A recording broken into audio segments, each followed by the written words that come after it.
इस वीडियो में हम देखेंगे ऑर्गेनिक कंपाउंड की कंपोजिशन और उनकी जो सोर्सेज हैं हमारे पास मेन सोर्सेज ऑर्गेनिक कंपाउंड्स की उनको हम डिस्कस करेंगे।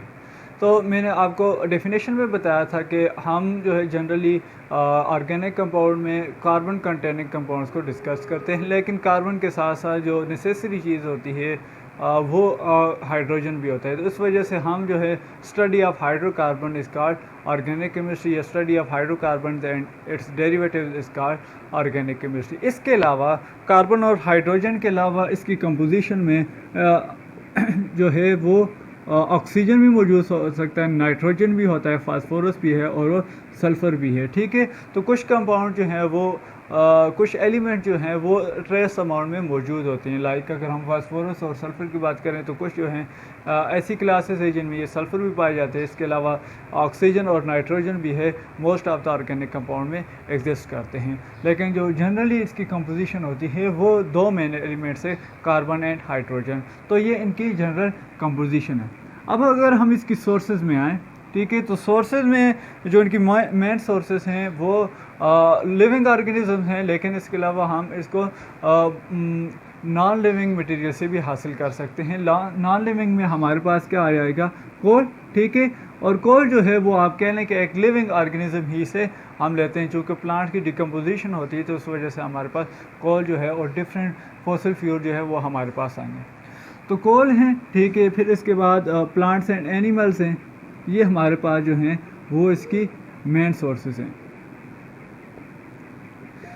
तो कोल जो है वो फर्दर इसके अंदर क्या क्या कोल जो है किस तरह से बनता है, जब प्लांट्स जो हैं वो बरीड होते हैं सॉइल के अंदर, ठीक है, तो वहाँ पर इनकी एनारोबिकली डिकम्पोजिशन होती है। तो इनको एक मिलियन ऑफ ईयर्स लगते हैं इनको, ठीक है, वुड को कन्वर्ट होने में एक इंटरमीडिएट में, ठीक है, जिसे कोल का प्रिकर्सर भी कहते हैं, तो उसको पीट में कन्वर्ट कर दिया जाता है। तो पीट के बाद चूँकि यहाँ पर हाई प्रेशर और टेम्परेचर होता है, टेम्परेचर भी ज़्यादा है और प्रेशर भी ज़्यादा है, तो इसको डिफरेंट जो है वो कैटेगरीज़ में आगे जो है ये कोल में कन्वर्ट हो जाता है। तो कोल के आगे डिफरेंट टाइप्स हैं, ठीक है, इग्नाइट है, ठीक है, ये जो है लो परसेंटेज होती है इसमें कार्बन की।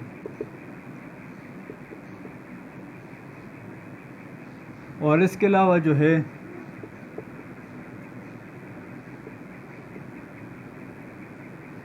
बाइटोमिनियस, ठीक है, और सब बाइटोमिनियस जो है ये, और एंथ्रासाइड जो है, ठीक है, एंथ्रासाइड जो है ये क्या है, हाई क्वालिटी कोल है, ठीक है, हाई परसेंटेज इसमें होती है कार्बन की। तो ये जो है इसमें हाई परसेंटेज होती है कार्बन की, तो ये हाई क्वालिटी कोल है।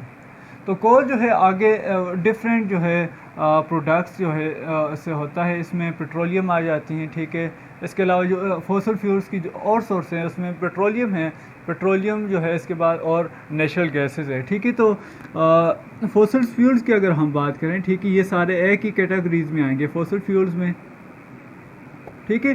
तो जब ये प्लांट जो है वो डिकम्पोज होते हैं तो वो कोल में कन्वर्ट होते हैं। इसी तरह से जब एनिमल्स जो हैं वो डिकम्पोज होते हैं तो वो मोस्टली पेट्रोलियम या इस तरह से नेचुरल गैसेस में वो कन्वर्ट होते हैं।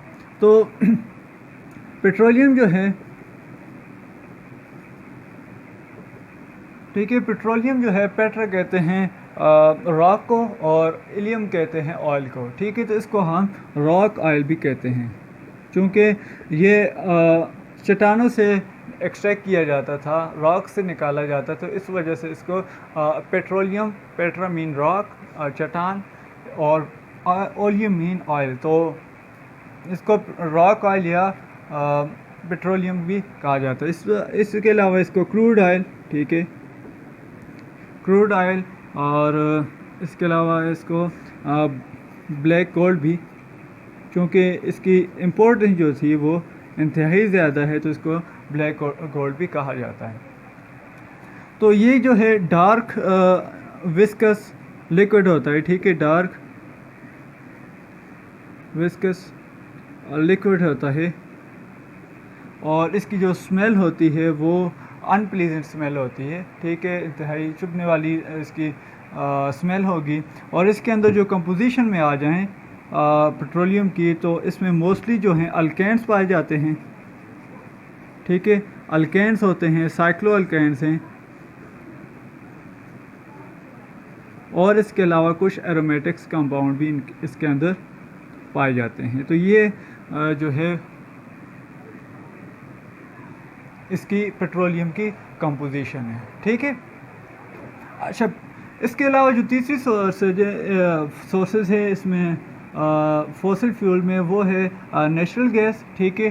तो नेचुरल गैस जो है वो बॉइल्ड हाइड्रोकार्बन्स होते हैं, ठीक है।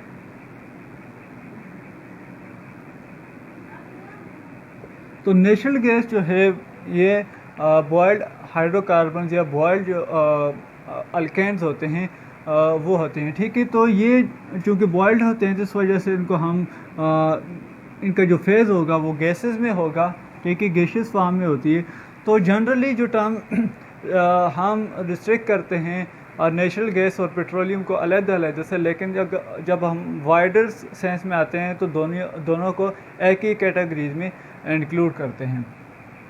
तो जनरली ये होता है कि पेट्रोलियम और नेचुरल गैस जो है वो एक साथ ही पाई जाती है, क्योंकि ये जो है लिक्विड फॉर्म में होता है, और इन्हीं में से कुछ जो अल्केन्स होंगे वो बॉइल्ड होते हैं। चूँकि टेम्परेचर जो है वो ज़्यादा होता है, तो ये क्या हो जाते हैं, लिक्विड से गैसियस फॉर्म में चले जाते हैं।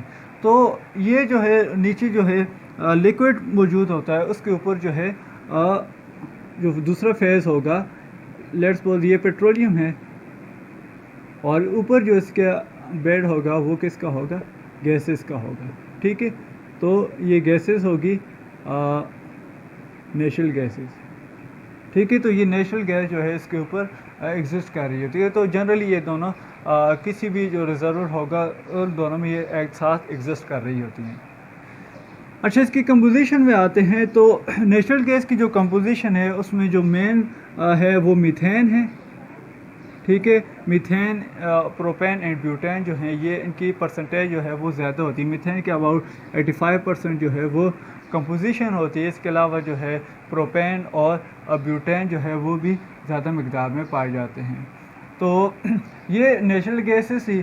अब इन तीनों को अगर हम देखें, कोल को, ठीक है, पेट्रोलियम को और नेचुरल गैस को, तो ये जो हैं तीनों जो हैं मेन सोर्सेज ऑफ एनर्जी हैं, ठीक है। अगर हम कोल की बात करें तो कोल को पहले जो है वो इसमें किया जाता था 18th सेंचुरी में, जब ये इंडस्ट्रियल रिवोल्यूशन नहीं हुई थी, तो कोल जो था वो हर फील्ड में, हर इंडस्ट्री में यूज़ होता था।